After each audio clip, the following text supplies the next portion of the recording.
It was supposed to be just another quiet morning in Auburn, Alabama. The kind of morning where the air is still cool, the sun is barely rising, and the only sound you hear is the soft rhythm of footsteps on the sidewalk. That's what neighbors remembered, a familiar sight. Professor Julie Baswell walking her dog, the way she had done countless times before. But this time, that ordinary routine turned into something horrific. Within minutes, the calm was shattered by screams echoing down the street. Some thought it was a dog fight, others thought it was an argument. But when the noise suddenly stopped, there was only silence. And by the end of that morning, the community would learn that Julie, a beloved Auburn University professor, had been brutally murdered, right there in her own neighborhood. You think you know the story, but there's always more to uncover. This is Now You Know News, where every headline has a hidden side.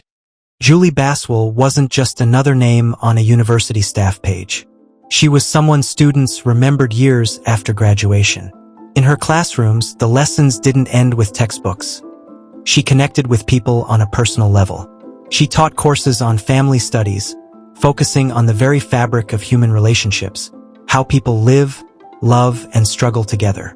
Colleagues described her as tireless, always willing to stay late to help a student who needed guidance. Outside of work, her life was simple, filled with the things she loved most. Quiet mornings, long talks with friends, and above all, her loyal dog. That dog wasn't just a pet, it was family, and it rarely left her side, which makes the events of that morning even more haunting. The morning of June 3rd began like countless others. Julie laced up her sneakers, grabbed a light jacket, and clipped the leash onto her dog's collar. The sun was just beginning to rise, painting Auburn's sky in soft pink and orange. Neighbors later said they saw her leave the house at around 6:30 a.m., smiling as she passed. Nothing about that moment seemed unusual, but as she made her way down the quiet street, someone else was there, watching, waiting. Within minutes, the familiar routine of a morning walk became a deadly encounter that no one in this neighborhood could have imagined. It happened fast. Witnesses described hearing raised voices, followed by desperate screams that cut through the stillness. Julie was attacked with a knife, stabbed multiple times, and left bleeding just yards from the path she had walked every day. Her dog barked frantically, running in circles but never leaving her side. The attacker fled the scene, stealing her truck and vanishing before anyone could react. By the time neighbors rushed outside, all they could do was call 911. What had been a quiet Auburn street was now a taped-off crime scene, flashing with blue and red lights. News of Julie's murder spread quickly. By midday, Auburn University was buzzing with disbelief. Professors were texting each other in shock. Students gathered in clusters, whispering her name, replaying the last conversations they'd had with her. Vigils were organized within hours, candles lit in her memory as the community tried to process what had just happened. But while friends and colleagues mourned, investigators were already moving.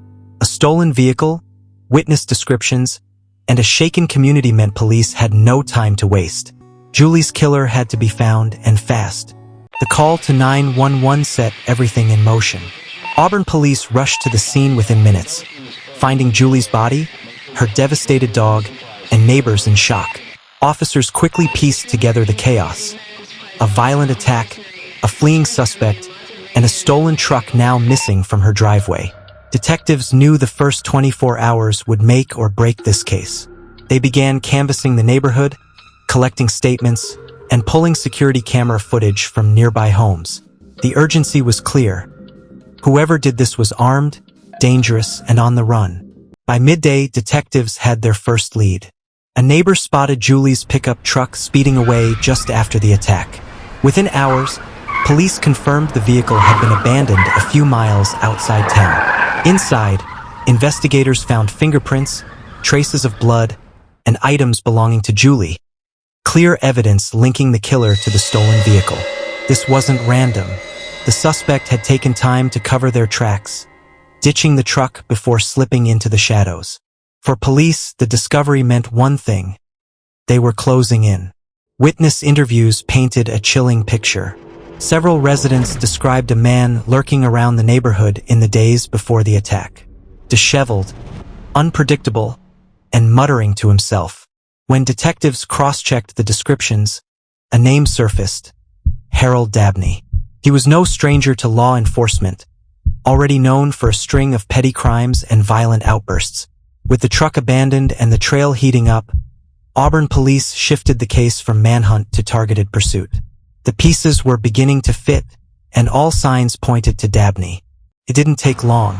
Within 2 days, Harold Dabney was located and taken into custody. The community breathed a sigh of relief, but the details of his arrest only deepened the horror. Police revealed Dabney still had traces of Julie's blood on his clothing.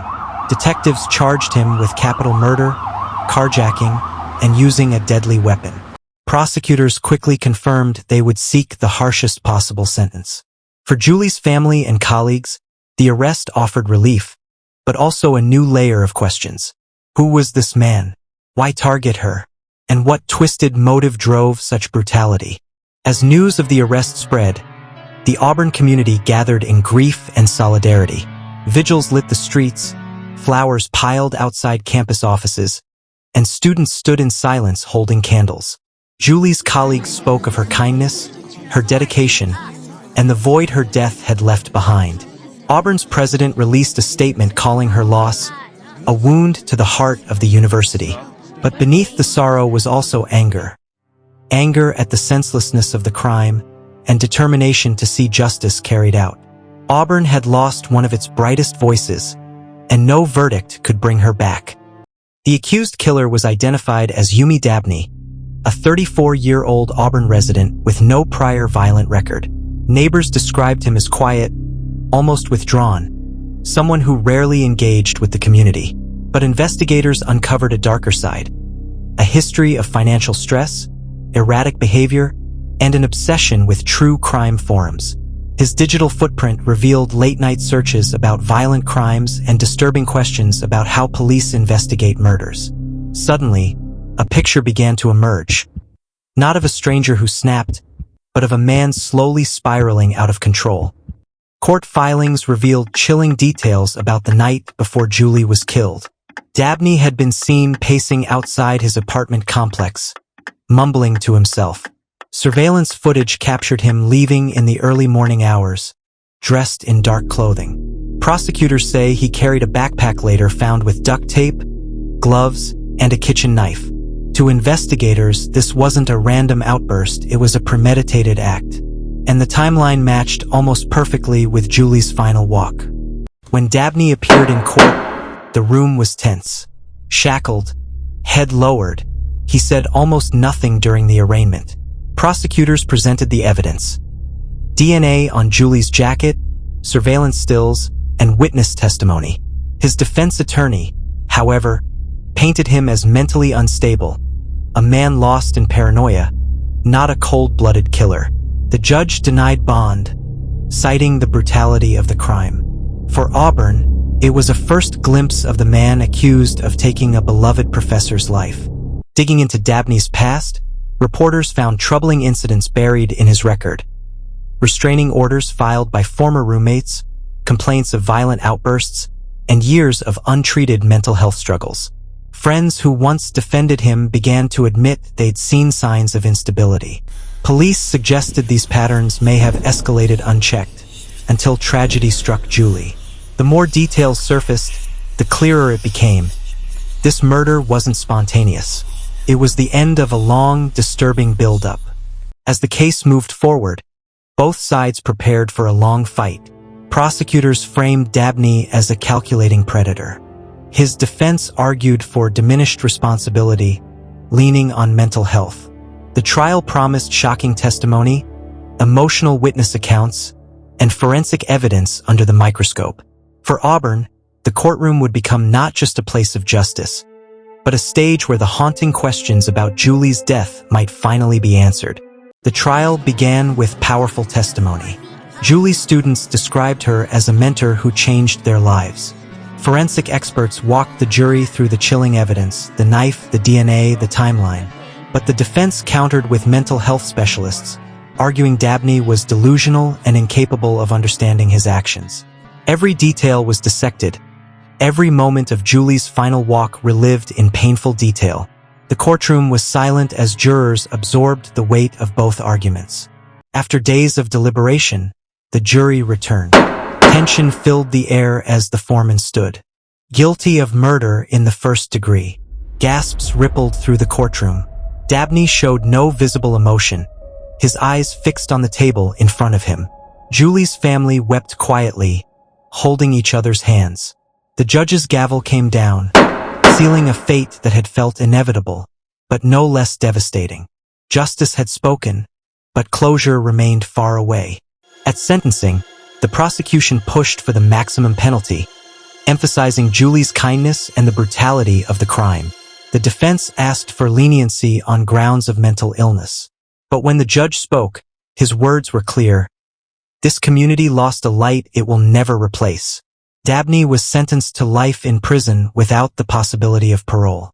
The decision was met with applause outside the courthouse, a rare public outburst of relief. Months later, Auburn University established a scholarship in Julie's name. At its dedication, students shared stories of her passion and humor, her way of making everyone feel seen.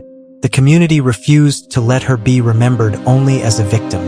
Instead, her legacy became one of inspiration, living on in the futures of the students she would never meet. The tragedy that shook Auburn had now sparked a movement of remembrance. Even with a verdict and a sentence, one question still haunted Auburn. Why? Why would a man with no direct connection to Julie commit such a brutal act? Was it random madness, or something darker he never revealed? Some mysteries, it seemed, would remain unsolved.